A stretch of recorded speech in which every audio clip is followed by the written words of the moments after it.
Bienvenidos familia to Despierta Boricua, Pro Libertad's podcast on YouTube. I'm your host, Benjamin Ramos, and I'll be bringing you the latest updates on news and culture from La Isla de Puerto Rico and throughout the Puerto Rican diaspora. First and foremost, happy Women's History Month and happy belated International Working Women's Day. In the Puerto Rican national liberation struggle, we stand upon the shoulders of many incredible women. And this month, we're going to be doing a show kind of like maybe the second to last week of March, where we're going to be hearing about what's happening to women in the Puerto Rican diaspora and what's happening on the island. But today's podcast will be discussing the nonprofit co-optation of social movements and U.S. Nonprofit colonialism in Puerto Rico. And with us today to tackle some of these topics is Hiram Rivera, longtime activist and educator, and member of the Pro Libertad Advisory Board. Welcome to Despierta Boricua, Hiram. Thank you, Ben. Pleasure being here. Likewise, pleasure to have you. Papo, let's talk about this. I mean, we've seen you're no stranger to being on YouTube or podcasts or online talking about this topic. So when I ask you about what the concept of nonprofit co-optations of social movements is, how do you define that for people? I think, I start at the very beginning, right? And remind folks that charitable organizations, nonprofit organizations were started back during what was considered the golden era, right? This sort of like golden era of capitalism with the Rockefellers and the JP Morgans and all of that stuff, right? We're talking about like pre-depression and depression era time where like there was this capitalist boom. And so what these wealthy folks did was they created these charitable organizations as a way of stashing their money so that it couldn't be taxed by the federal government. And so they put all their money in these foundations, legally are required to spend about like 5% of it, right? As a way to avoid having their wealth being taxed and being able to hold on to most of their money while working people were forced to pay taxes, right? The wealthy were creating these institutions to shield their money away from taxes. Move forward up into present day, these institutions have been used because they are instruments of the wealthy and were created as instruments of the wealthy, right? Have been used to play a counterinsurgent role, meaning that when movement rises and you have these uprisings, these spontaneous uprisings that happen throughout history for a number of different issues, be it civil rights at that time, ending segregation, Palestine, George Floyd murders or whatever, you have these institutions, these nonprofit organizations that present themselves as working on behalf of the community, that present themselves as working for social justice. And to be fair, many of them are or think that they do. But what it is it is diverting that rebellious and that revolutionary energy and that revolutionary potential that is coming out of the genuine and the righteous indignation and frustration of folks in the streets, and it's channeling it into these other processes that are going through legal channels, that are going through like the proper ways, right, of making change, that are ultimately controlled by the same elites that we're fighting against.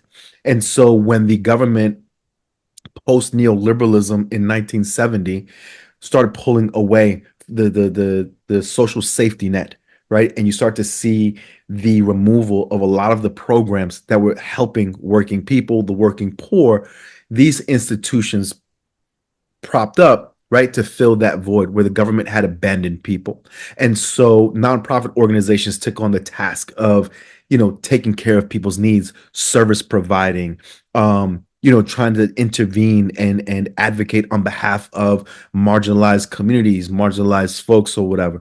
Again, playing the role that the government abandoned, right? And its responsibility to the people. And so on one end, they play a necessary role because if not, there's this void, right, where nothing is happening. On the flip side of that double-edged sword is that they also divert and suck that anger, that righteous indignation from the people that could be harnessed into revolutionary potential and drives it into a different direction, right? That is, again, controlled by philanthropy, controlled by the elites, and ultimately just waters it down until it doesn't exist anymore.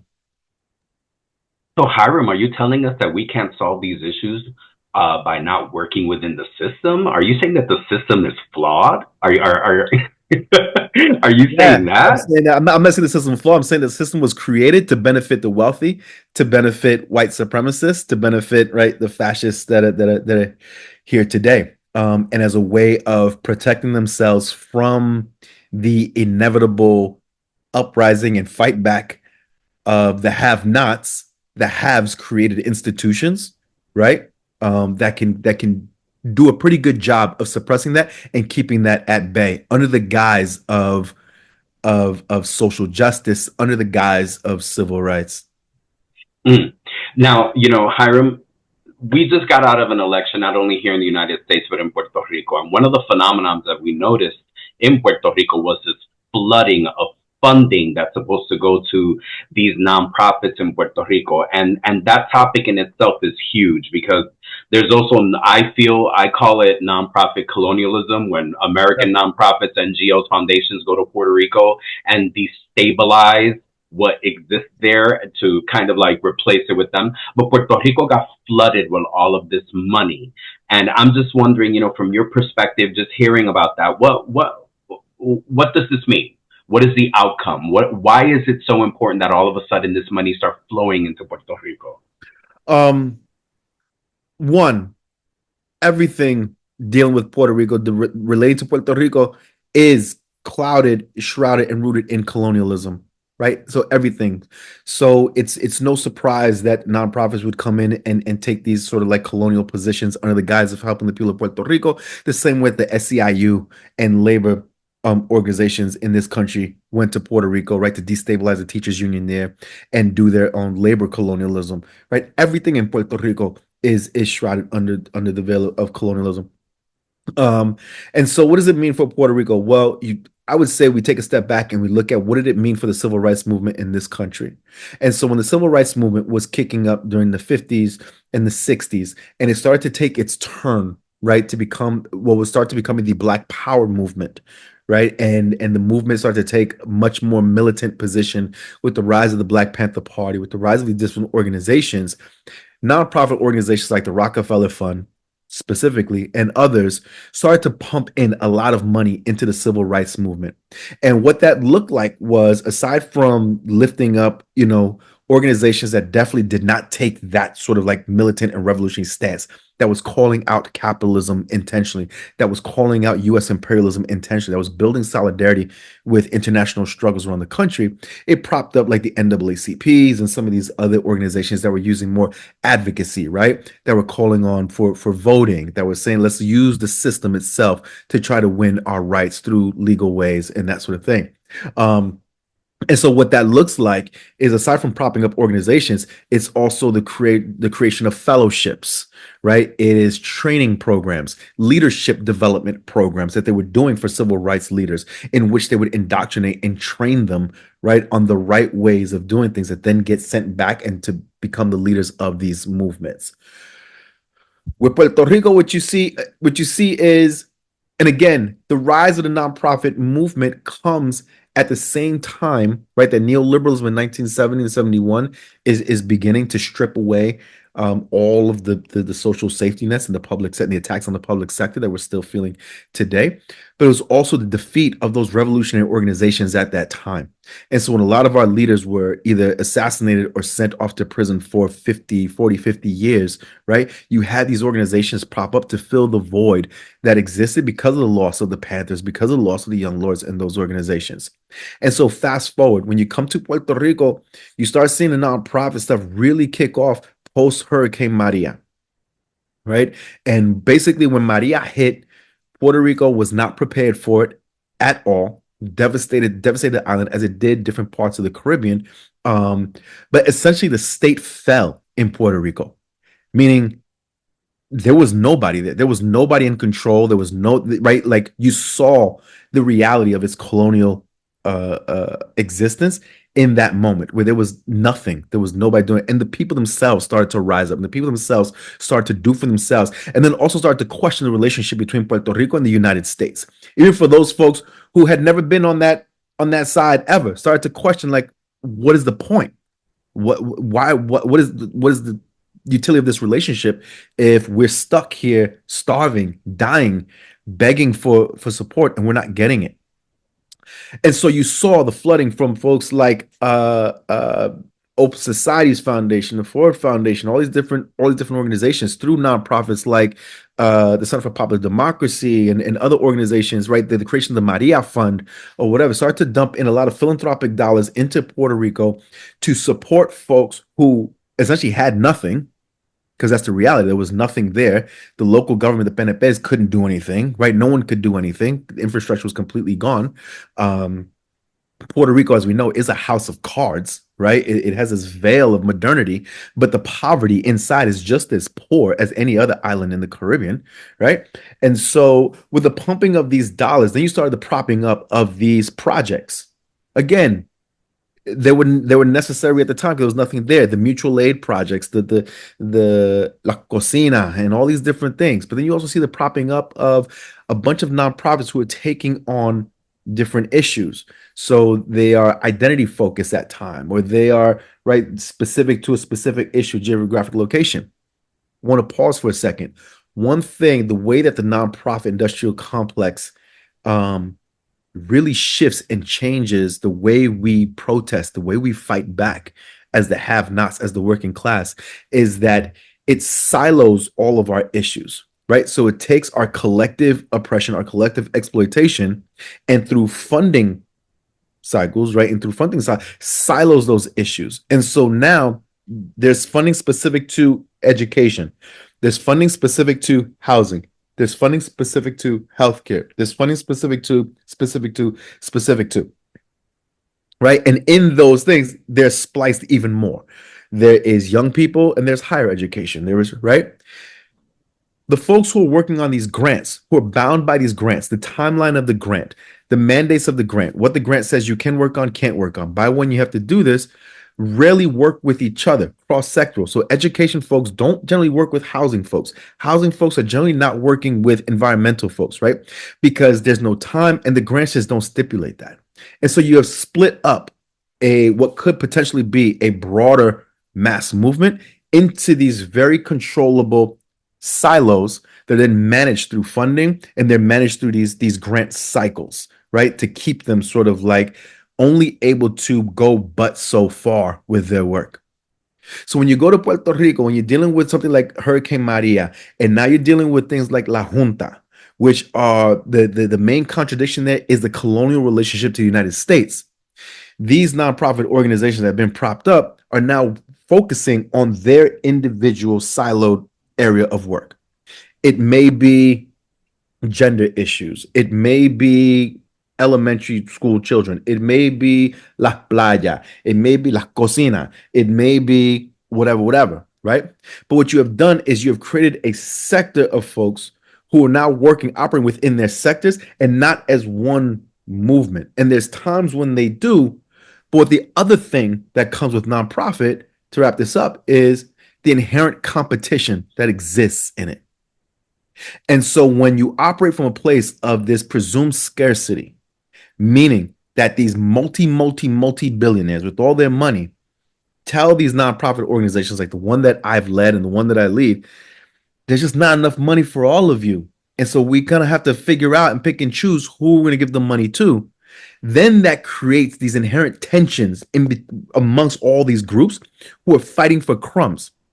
Because for most folks, right, and the state of public economy, with the destruction of factories, with the destruction of like meaningful employment in this country, we are left working, most people left working service jobs that don't pay living wages as you're being milked dry, paying rent and groceries.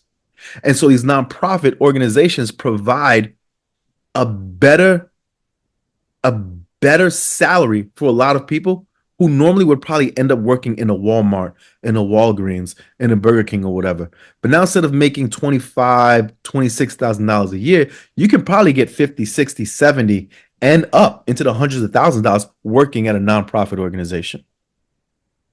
right? And absolutely. And Hiram, I love how you said it locks everyone into these silos. And by creating those silos, then no one is able to deal. Everyone becomes symptomatic focused. We're going to focus on this symptom. Uh, I'll Absolutely. use I'll use as a generic example the whole thing with cocinas and helping feed people who are, Puerto Rico has incredible food instability. Uh, we're about feeding these people and getting people groceries. This is not about colonialism. Right. This is not about uh, you know uh, going up against FEMA, who receive, Right. every time there's a Right. crisis, the FEMA coffers get packed with materials that never make it to the people. And, you become so symptomatic focused that, you can't deal with the overall arching disease, which I love how you said it, folks. Let's remember that the biggest issue in Puerto Rico, which has spider webbed into all these social justice issues, is colonialism. Right. Hiram, how do you feel about what happens with our political leaders? Because I've noticed, and I'm not going to shout anyone out because the cancellation is real, and I don't want to start any media wars, but I just want to say I have noticed that there is a tendency for community projects that are done by the people. Because again, folks, our people have protected our people from Hmm. these crises and all that. It hasn't been the local colonial government, hasn't been FEMA, hasn't been any of these charities, Red Cross, and all that that you send your money to. It is usually Puerto Rican people in the neighborhood taking care of our own folks. Now, getting back to the point, I've noticed that some of these staunch, very political, very focused, analytical people start getting that money, and then all of a sudden, a lot of that analysis that was greater and far more outreaching starts becoming smaller, and the narratives start becoming very depoliticized. What do you have to say around that? What happens with that? What we are facing and what we have to understand is that we have suffered a significant defeat as an independence movement, right? And our independence movement has continued to kind of like shrink and shrink and shrink, definitely post the assassination of Filiberto, right? But the independence organizations that existed, right, are just no longer there, or they exist in name alone, right? We did not do a good job. Our movement did not do a good job of preparing future generations for the fight, right? For the fight ahead.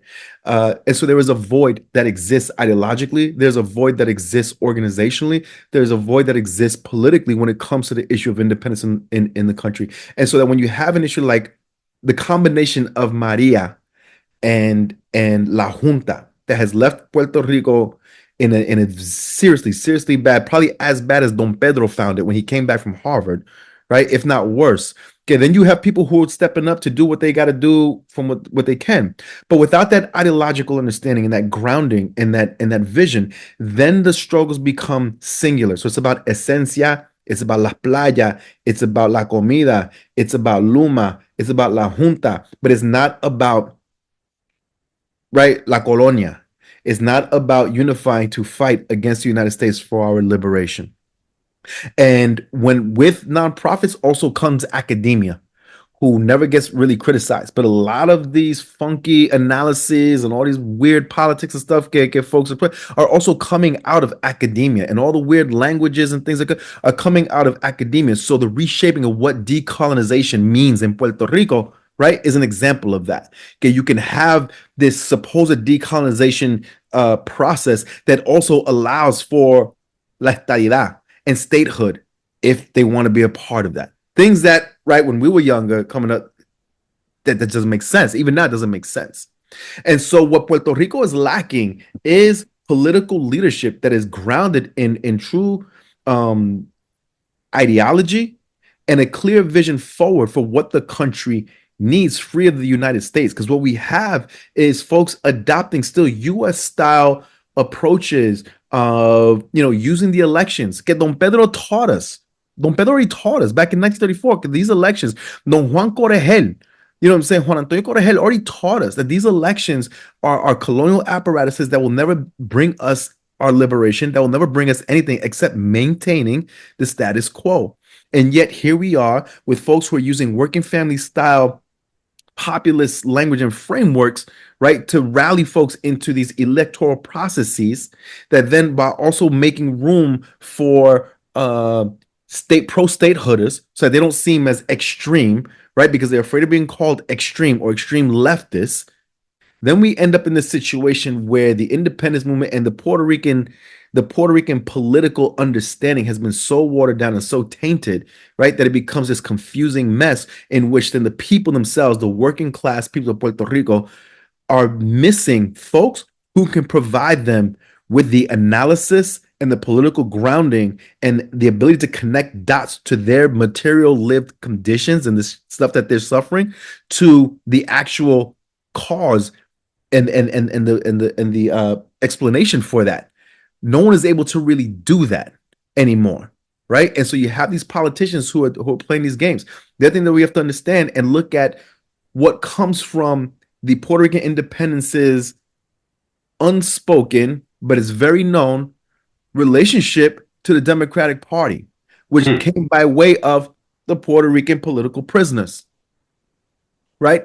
And those of us who were in those struggles know of those fights and those contradictions, right? Of how to use and be used by presidential campaigns or senatorial campaigns by the Clintons, basically, and then Obama, right? To get our folks free and to have folks whose relationships to the Democratic Party, right, to build up their own institutions. So we're talking about, I'll be the bad guy. Nobody knows me. Institutions like in Chicago, right, and to be able to have a Paseo Boricua, to be able to hold on to Puerto Ricans, create and hold on to Puerto Rican institutions, which is important, but comes by way of relationship and playing with the Democratic Party, the Democratic machine. Everything comes with, right, a double-edged sword. With a And price. so we were able to get our people free. Chicago can have its Paseo Boricua, where New York is being completely gentrified and the Puerto Rican history and the Puerto Rican fingerprint is being erased every day out of New York City. That is very real. But it comes, right, with a price. And that price meant that militancy, that nationalism, that, right, and even the open Marxism that came with the PSPs, that came with, right, later Frente, but that came with Don Filiberto and all these folks and Don Juan also had to leave.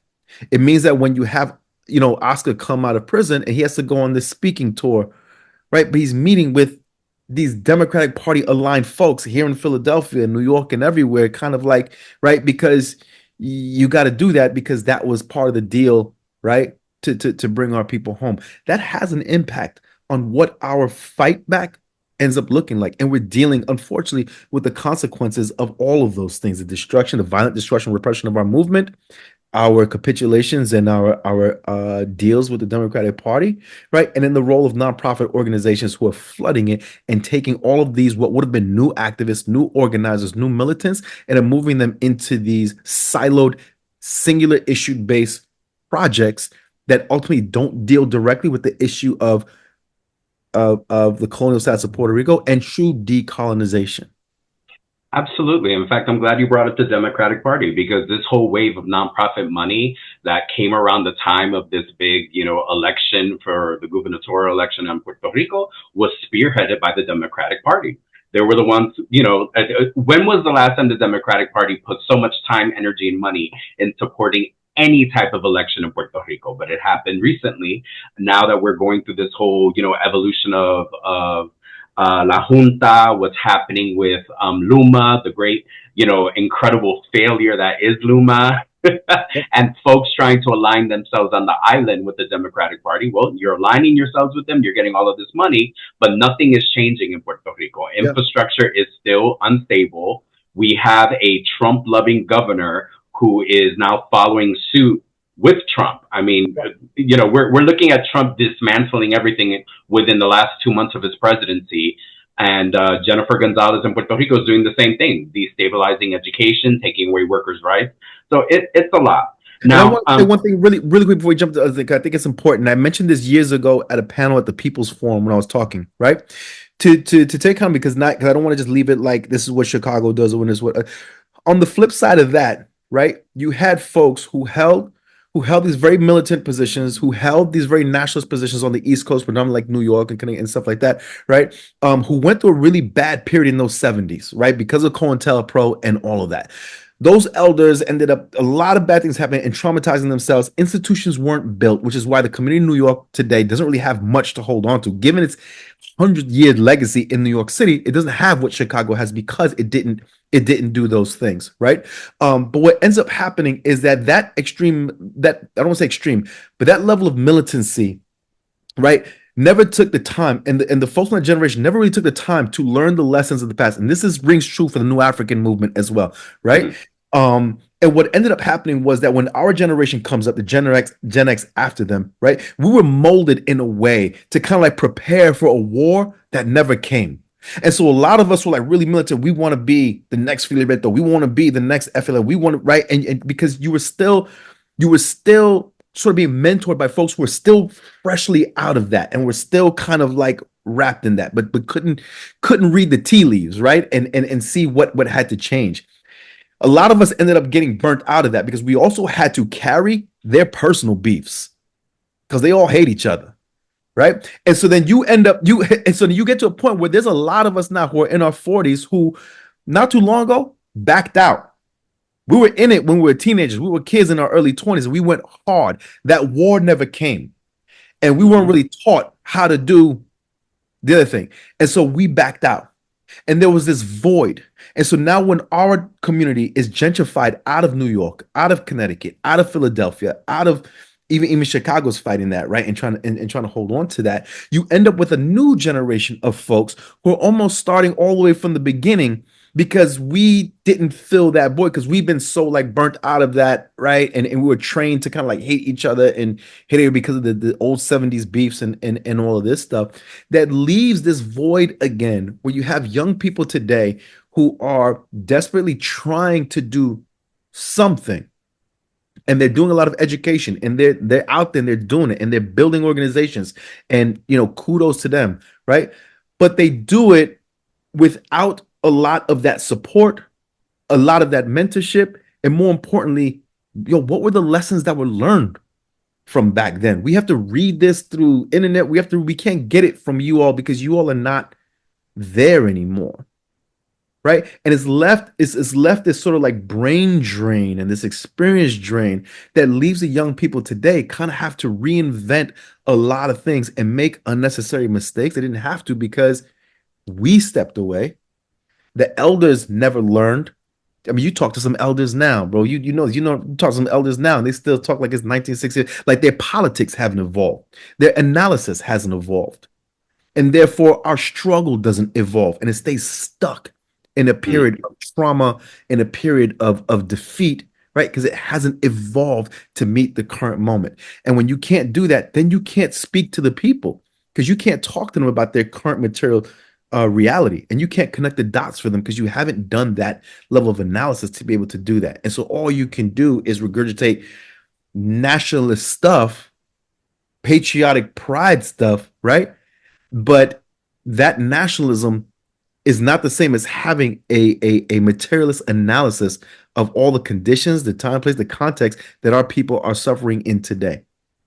And it's all of that is symptomatic of generational trauma. Right. I love how you said, yeah, there was a lot of beef that was given to you, and I come from the same Yep. generation. A lot of beef was given to us, and you're right. A lot of folks think about it, Hiram. Look at all the young people that all of us were a part of.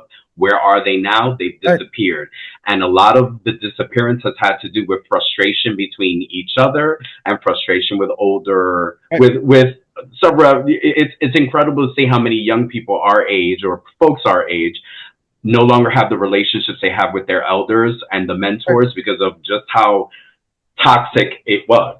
And Right. and I agree with you. Right here in New York City, in the last 5 to 10 years, we've seen this evolution of young people that are coming out of the woodwork. And I think one of the interesting things is that they're not coming from the Puerto Rican left. They're coming from other movements, and then they're Right. rediscovering Puerto Rico for themselves. And Right. I almost am happy to a degree that they didn't come from us Right. because they're not coming in with that whole like, teach me who not to like, teach me Right. who not to build with. Right. They're coming in with, I want to build with everyone. And I'm noticing that people that are my elders still, that I still have contact with, and some people that are my generation are taking that approach of almost like, why do we want to work with these kids? And some of us take the approach of, and I think, I have to think, being in youth development, my mind is always about like, how do Yeah. we support? How do I be a bridge? Because I'm not a senior. I'm a junior. I'm almost there. Trying to build the bridges amongst the generations is extremely hard Yeah. because there's both ends are a little, and remember when we were young people, we knew everything and you couldn't talk to Yeah. us. You couldn't teach us because we had, our finger on the button of knowledge. And it was just, don't tell me about the 70s. I already know so we're dealing with both sides having like issues with how to work together. So I'm glad you brought that up, bro, because it's it's a generational trauma that if we keep repeating, 20 years from now, those same young people, 30 years from now, those young people are going to be reinventing the wheel just like we did. And I think, well, go ahead. I keep interrupting, but go ahead. Ask your No, question. go for it, Papa. I was gonna say real quick is like those of us, right, who are our age and in these sort of like mid to late 40s and from that generation really need to check ourselves and really need to understand the urgency of the moment. Mm, We may not have a Puerto Rico in 25 years. And that's not even BS, that's just actual fact, right? mm-hmm. Unfortunately.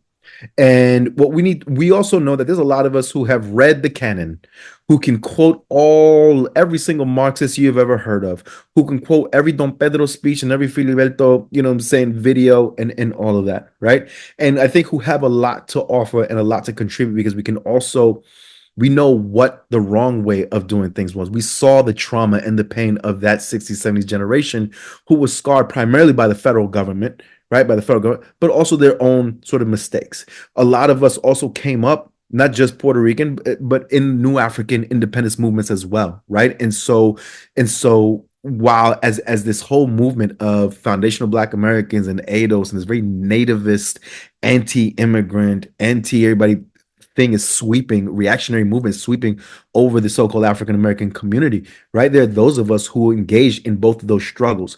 There's a lot that we can offer to the younger people today while also remembering what it was, to your point, to be young and to be understanding that urgency, right? And wanting to do now and move now. And if we move from a place of respect, a place of patience with each other, I think that we can capitalize on this moment because there's a lot that we can show them, and there's a lot that we can learn from them as well, right? I don't think that work is being done, and primarily that work is not being done by our generation. I'll put it on us, right? They're building orgs, they're trying, they're doing the damn thing, right? It is us who are still sitting on the sidelines, you know what I'm saying, con la cara montada, and I'm still mad about 1990 whatever, right? And we have to let that go. And because of the urgency of the moment, we need to do better than what our elders did with us. And peace to our elders, because they did wonderful jobs and they did their best given everything they had to go through, right? I think that we have a responsibility to our struggle, to our elders who mentored us, to the younger members who we see. Look, here's some mistakes that you don't need to be making, right? Check our egos a little bit and get in the fight because it is urgent. It is beyond urgent at this moment, right? And that's just what we need to be doing. And that's actually funny enough. You led us into what I wanted to end with is like how, because inevitably, and looping back to our point, I mean, Hiram, if we're not there trying to teach and experience things together and learn, teach, learn, and grow together, then they're going to get caught up in that nonprofit industrial complex. And they're going to realize, no, I don't need to be radical. I don't need to be about the community. I need to be about this 501c3. And that's, how I loop. I think a lot of us have seen some of our generation got lost to that. A lot of our generation, let's be real. Again, not naming names, but a lot of our generation got lost to, you know what? That was my radical college days. Right. I grew up and now I realize that the system is not as bad as what we thought it The was. careerism. Exactly. The careerism and the opportunism and the upward mobility. And not that we're trying to glamorize poverty because we're not. If anything, we're fighting to create a world where poverty doesn't exist. But essentially, a lot of people said, a lot of people have wrapped up this thing. And we see that with our folks in the 60s, 70s, and 80s as well that said, you know what, those were my radical young Yeah, days when I was naive and I thought I understood the world. And it's yeah. kind of interesting to see some of these folks go down that way. And I want to prevent that as much as I can with some of these young people that are popping up in New York, where again, and guys, I'm New York centric. Just this renaissance of these young people talking this politic and having this perspective, and some of them being very open to sharing and talking and some of them not, is a beautiful thing. But again, this wrapping it up, tell us one more time though, Hiram, like what are the steps that we need to do? What is it that we can do to avoid more co-optation, losing these generations of radicals that could be something powerful and them turning into, like, people who essentially support the state? What do you think we should do? For the young people specifically, right? And those of us who have the time, right? Growing older is hard. You have parents, excuse me, you become parents, right? You have jobs and stuff, and so your time looks different. But ultimately, what prevents you from falling into that careerism? And for those who want to know what careerism is, it's that part of nonprofits, part of just this life where your main priority is holding on to your job and not Mm-hmm. doing anything that may risk your employment. And so what you're willing to do politically, what you're willing to say politically now gets watered down or even silenced for the sake of you protecting your job and your ability to ascend in employment, in salary, and financial stability, right? The way you prevent yourself from being co-opted in that is to always be among the people. Nothing is done without the people. When I say the people, I'm talking about the working class, everyday people in our communities, right? That our work should begin and end with them. Everything that we do should start with a material assessment of what it is that our people are suffering. What are they struggling with, right? What is their visions for the future? And provide some political and ideological clarity to that. And together you build people's organizations that are again rooted in the people, right? And you work with them on overcoming these challenges. For those of us who are older, I think it starts with identifying the groups that are there. First of all, identifying your peers and get in contact with your peers. Like you said, there's a lot of us. We know a lot of us who may not be doing things anymore. Check in with each other. What happened? What was it? What can we do? What can we offer? Right? Have a clear assessment of that. And then reach out to these younger folks, right? And have respectful conversations as peers, right? Not as I'm coming in to teach you and guide you, but as peers to say, like, look, here's what we have to offer. And here is what my time and my capacity realistically looks like. And them doing the same thing and then creating the spaces and the pathways to have these intergenerational relationships, right? That doesn't stop the work that they're doing from happening, but that helps ground a little bit, helps prevent some of the mistakes that happened before, and together, right, with the people moving forward towards creating a movement, a mass movement of people who ultimately can fight for the liberation of our country. Thank you, Hiram. Listen, I'm going to end on a quote. For the master's tools will never dismantle the master's house. They may allow us to temporarily beat him at his own game, but they will never enable us to bring about genuine change. Our sister Audre Lorde. Hiram, thank you so much for being with us today. Familia, this was one of your March editions of Despierta Boricua. One more time, thank you to our compañero Hiram for joining with us today. Thank you for the listening audience. Let me do the YouTube commercial. You like this podcast, like, share, subscribe, click the notification bell. We post about once a month. I'll be honest, we haven't done January, February. We're starting hard in March. I'll be bringing you another segment at the end of the month. But again, folks, como siempre, que viva Puerto Rico libre. Que viva.